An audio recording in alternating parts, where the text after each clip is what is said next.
Hello students, good morning. So last class we studied about wave character, what are different wave parameters and also Planck's quantum theory. And here we are going to discuss about the failures of Rutherford's atomic model and Bohr's atomic model and what are the limitations of Bohr's atomic model. Okay. So let us start. So actually according to Rutherford, an atom is a positively charged atom consists of a positively charged nucleus where electrons are revolving around it in certain energy levels. So electrons are revolving around it. An atom consists of a positively charged nucleus and this is the massive part, and electrons are revolving around it in some circular paths that called orbit. But according to Clerk Maxwell, another scientist, according to Clerk Maxwell, so whenever a charged body is moving under the influence of another charged body, it continuously loses energy. In this way, when as electron is a charged body and it is moving around the nucleus, it continuously loses energy. So as it continuously loses energy, it got a spiral path. It will get a spiral path and finally it will fall to the nucleus.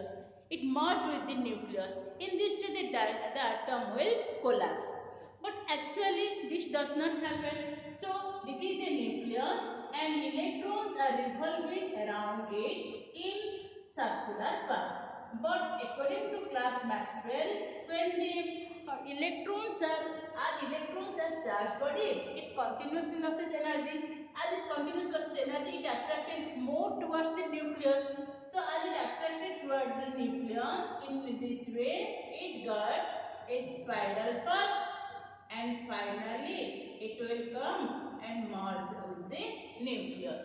So in this way, the nucleus, in this way, it moves.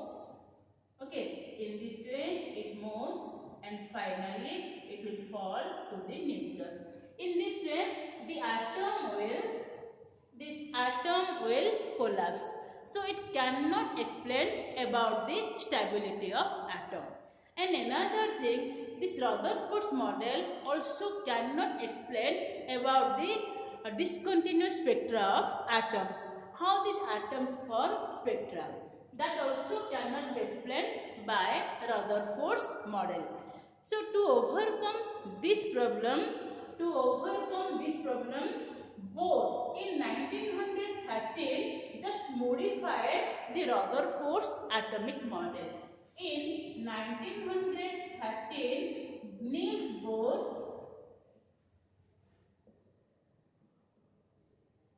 modified the Rutherford's atomic model and gave some postulates about the atomic model, and this is generally based on quantization of energy after Planck's quantum theory.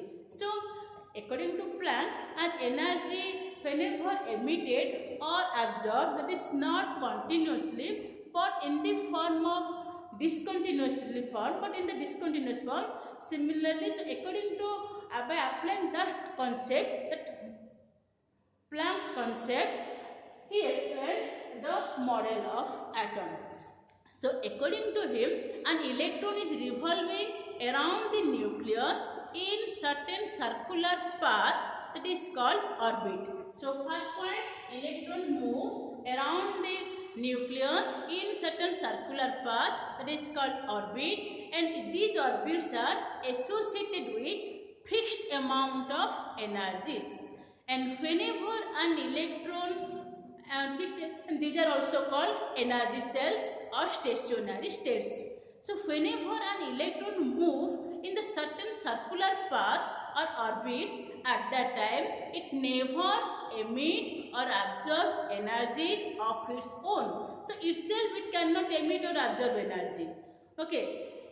So whenever so in this way, as it so according to Mark according to Clerk Maxwell, so whenever energy is emitted continuously, electron losses energy continuously, but according to Bohr here now, so as long as electron moves around the nucleus, at that time it does not lose energy continuously of its own or absorb.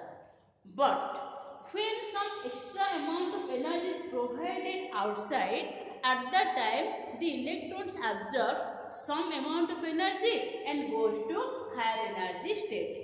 And there being unstable, it can again come back to this original state, that is called ground state, by jump of electron. So electron, by absorbing some amount of energy, by jumping goes to higher energy state, and again from higher energy state to lower state, by emitting energy it comes back to the lower energy state by jumping. Okay, so the differential energy is, what is the energy required for this? The differential energy is equal to the energy required for absorbing, the energy absorbed is equal to the differential energy between these two different states. Suppose this is the nucleus, so this is one energy state, this is another energy state, this is another energy state, this is another energy state. So as long as the electrons are generally moved in a fixed orbit, and these orbits are generally numbered as 1, 2, 3, 4, as well as these are named as K, L, M, N, etc. Okay, so whenever an electron, so as long as an electron moves in the certain permitted energy levels, at that time it never lost or gain energy of its own. But when extra energy supplied from outside, at that time the energy absorbed some quantized amount of energy, and again jumps from here to here. Okay, it absorbs and jumps from here to here, and this state is now called the ground state. This state is called ground state, and this state is now called the excited state. So the higher states are called excited state. The lower states are generally known as its ground state. Generally, this is applicable for hydrogen, and for hydrogen, this K cell is its ground state. So electron goes to higher state, and higher state being unstable, again it comes back to its ground state by emitting energy. And here also, when it comes back from here to here, higher state to lower, at that time also it radiates some amount of energy, again come to jump by jumping, not by continuously, but by jumping. Okay, so here to here jumping, or higher to lower also by jumping, but here absorbs, then comes, and here radiates, then comes. So in this way, what is the differential energy? That is del E equal to E2 minus E1, where E2 is the higher energy state and E1 is the lower energy state. And again, all the circular orbits are not permitted. Only those orbits are permitted whose angular momentum is a multiple of h by 2 pi. So all the orbits are generally not permitted. Only that orbits are permitted. So that radius of that orbits are permitted where electron revolves, where mvr equal to mh by 2 pi. mvr, this is its angular velocity, mvr. So v is velocity, the tangential velocity, and r is radius, and m is the mass of electron. So mvr is the angular momentum, where the angular momentum is a multiple of h by 2 pi, where h is Planck's constant and n is the number of orbits. Only that orbits are permitted where the angular momentum is a multiple of h by 2 pi. In this way, energy as well as angular momentum of electron is quantized. Okay. So, these are the postulates of Bohr's atomic model. The electron is revolving around the nucleus in well-defined circular path or fixed radius and energy. The circular path is known as orbit and the corresponding energy states are called stationary states or energy levels. The energy of an electron does not change up its own with time. That means continuously no loss of energy takes place. When the required amount of energy is supplied to an electron, it absorbs the same in bundles called quanta and jump to higher stationary state called excited state. And the same energy is released when the electron jumps from higher energy state to lower energy state. Mathematically, del E equal to E2 minus E1. The different energy levels or energy cells for an electrons are designated as K, L, M, N, etc. or numbered as 1, 2, 3, 4, etc. Okay, so these are some points. Next also another point, and I am just going to write it. So next point, only those energy levels are permitted for the electron in which angular momentum of the electron is a whole number multiple of h by 2 pi. Whole number multiple of h by 2 pi. That is angular momentum mvr, linear momentum mv, angular momentum multiplied by radius mvr. So angular momentum mvr equal to nh by 2 pi. N equal to 1, 2, 3, 4, where m is the mass of electron, v velocity of electron, and r is the radius of nth orbit, and h is Planck's constant. For example, for first orbit n equal to 1, mvr equal to h by 2 pi. For second orbit n equal to 2, 2h by 2 pi, h by 2 pi. For third orbit mvr n equal to 3, 3h by 2 pi. So in this way, the angular momentum as well as the energy of electron all are quantized. That means they radiate by observing some number of quanta of photon, some number of quanta of photons. Okay, they radiate or emission, whatever takes place, always some whole number multiple of quanta of radiation takes place, and similarly the angular momentum is also quantized. So these are the postulates of Bohr's atomic model. Then what are the success of Bohr's atomic model? So this from this Bohr's atomic model we can calculate what is the energy of an electron in nth orbit, what is the velocity of electron in the nth orbit, and what is the distance of electron from the nucleus. So all these can be known from Bohr's postulates or Bohr's atomic model. Okay, so what are the success of Bohr's atomic model? So Bohr's atomic model explains about the stability of atom. Success of Bohr's atomic model. So what are the success of Bohr's atomic model? First point, it explains success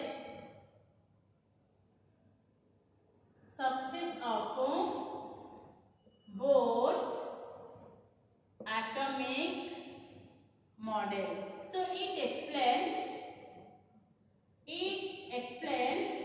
the stability of atom. It explains the stability of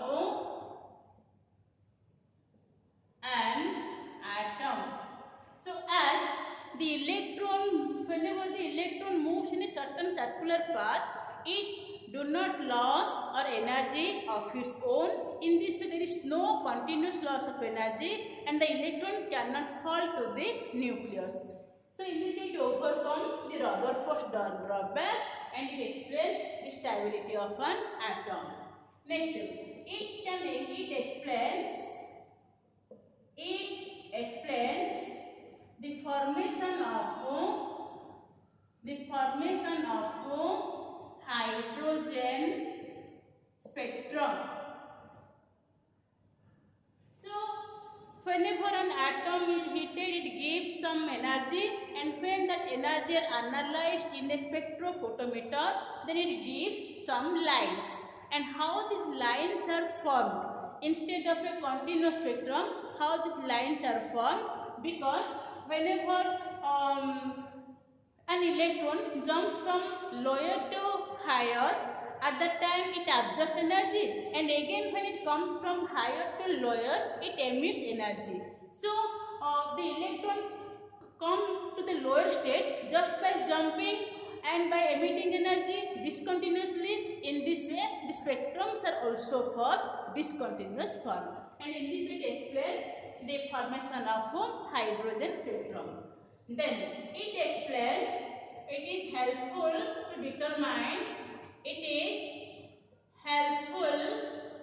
to determine the radius of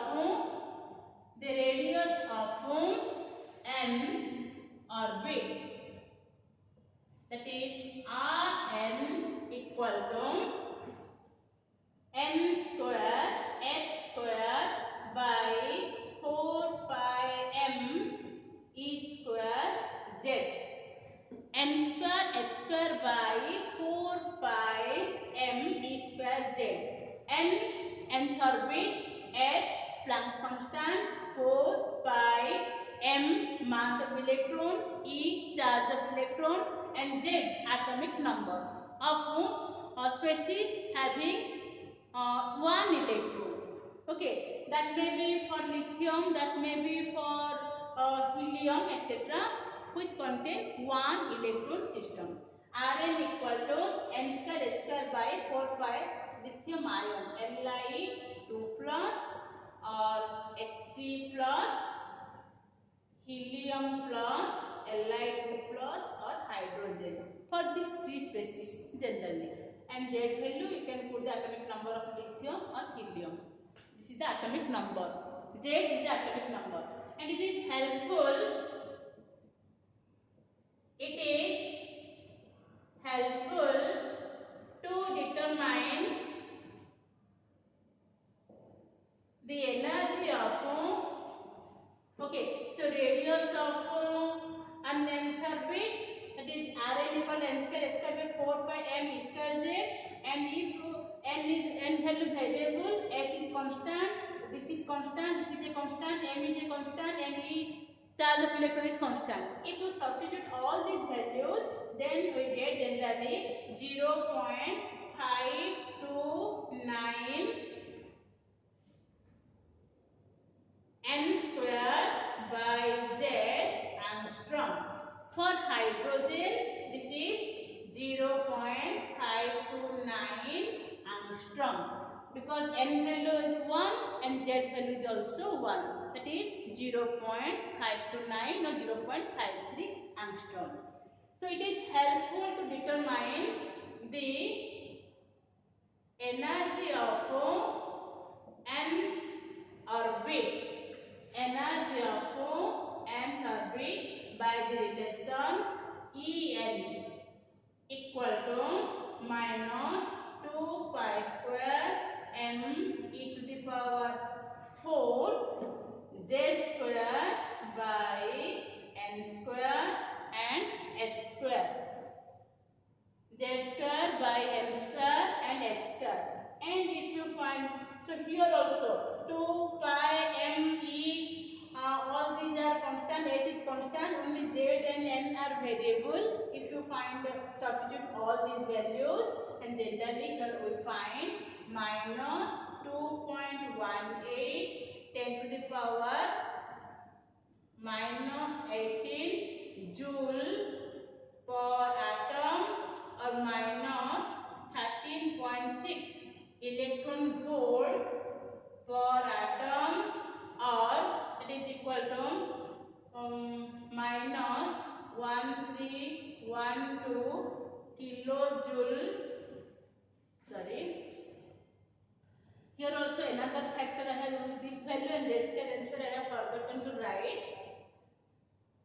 Z square by n square. For hydrogen these values are 1. Minus 2.18 10 to the minus 18 z square by n square joule atom inverse minus 13.6 z square by n square electron volt atom inverse also minus 1312 kilojoule by minus z square by n square kilojoule z square by n square kilojoule mole inverse also minus 313.6 z square by n square kilocalorie mole inverse. Kilocalorie mole inverse. So these are the different terms. These are the expression of energy in different terms. It is also helpful to determine what is the velocity of an electron in nth orbit. It is also helpful to determine the velocity of an electron in nth orbit. Velocity of an electron in nth orbit, that is equal to the velocity of an electron in nth orbit. This has also an expression, that is 2 pi square z by nh. 2 pi square z by nh, that is 2.18 into 10 to the power 6. 2.18 10 to the power 6 z by n. So z by n, 2 pi square by h, nh, that is 2.18 10 to the power 6 z meter per second. Okay, so in this way velocity of an electron in the nth orbit is also determined. There are also some drawbacks of, although these are some achievements of Bohr's atomic model, there are also some drawbacks of Bohr's atomic model. So this Bohr's atomic model is only applicable for mono electron system or uni electron system. Okay, so these are the successes of Bohr's atomic model. Next come to what are the failures or limitations of Bohr's atomic model.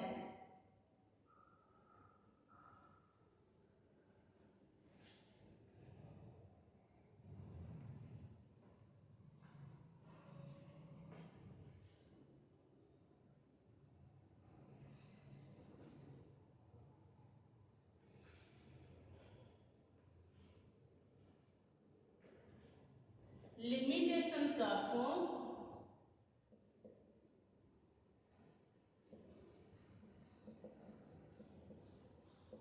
Bohr's atomic model.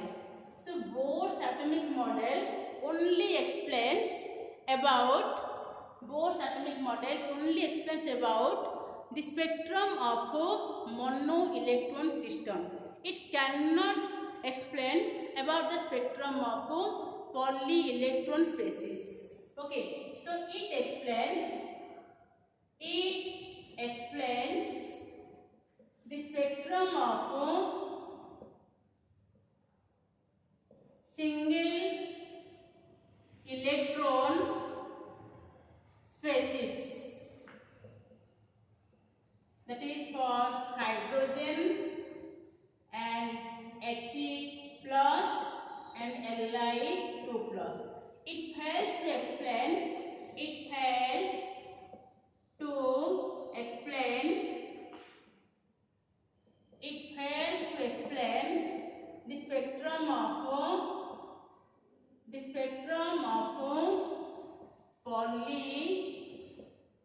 electron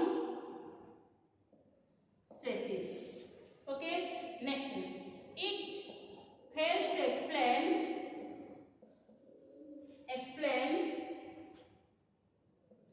the Zeeman effect,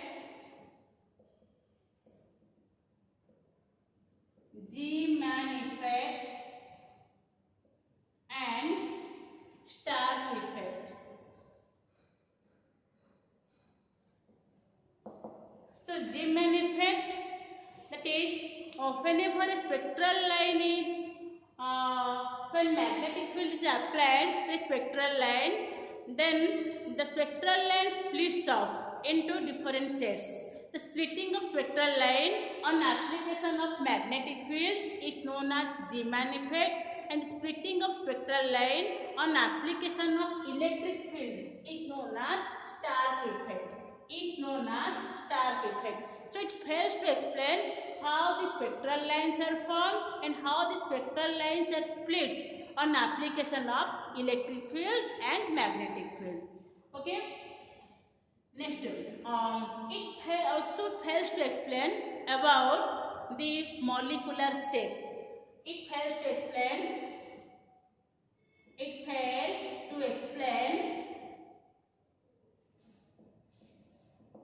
the molecular shape. Next, so according to Bohr's theory, an electron is revolving around the nucleus in two-dimensional circular path. But according to modern research, the electron is revolving around the nucleus in three-dimensional space. It also in this way it helps to explain about the three-dimensional movement of electron, and it is against uncertainty principle. So these are some drawbacks of Bohr's atomic model.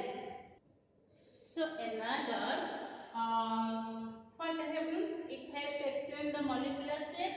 Another I have told you according to Bohr, electron is moving. According to Bohr, electron is moving in two-dimensional path, but according to modern research,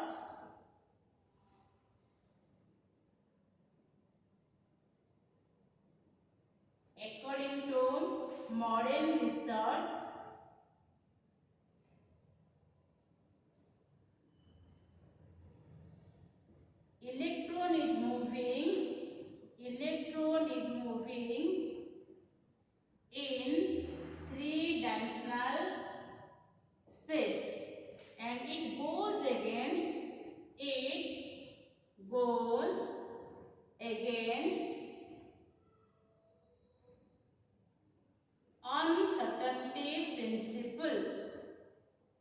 uncertainty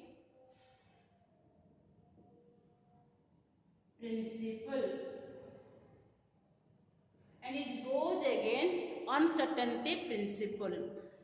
So, uncertainty, Broglie wave equation, uncertainty principle, all these cannot explain by Bohr's atomic theory. So, these are the limitations of Bohr's atomic model. So, again I am remembering here what is Zeeman effect. The splitting of spectral line on application of magnetic field is known as Zeeman effect, and the splitting of spectral line on application of electric field is known as Stark effect. So these two effects cannot explain by Bohr's atomic model, although it explains satisfactorily about the hydrogen spectrum. So for today up to this, and what are the related problems based on this Bohr's theory, we will discuss in next class.